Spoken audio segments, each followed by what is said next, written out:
as far as I know, a few years ago, you had invited two of my favorite and iconic scientists, Professor Gurdon and Yamanaka. Mm. They were awarded for Nobel Prize in Physiology or Medicine in 2012. So could we talk about their research and work over these years? Yes, indeed. You might know that when scientists are receiving the Nobel Prize, then the universities in Sweden, since Nobel Prize is coming from Sweden, have the possibility to invite the recipients to give the Nobel lecture at their universities.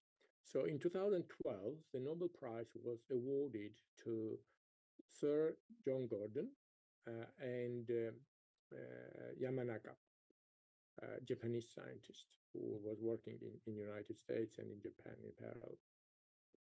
So the interesting part of it, these two scientists, they are two generations of the scientists. Yamanaka published his paper in 2006, and 6 years later he got the Nobel Prize. While John Gurdon, the studies which he was awarded with Nobel Prize, he was publishing in late 50s, in early 60s.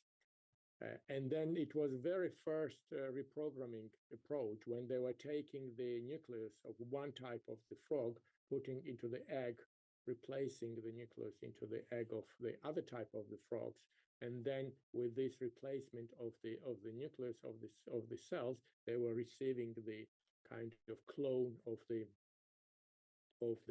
frog from whom they took the nucleus. So that was at that time, very kind of, from today's perspective, very primitive, but it was seminal discovery of the reprogramming, that the information, you can transfer the genetic information from one cell to another cell and reprogram it.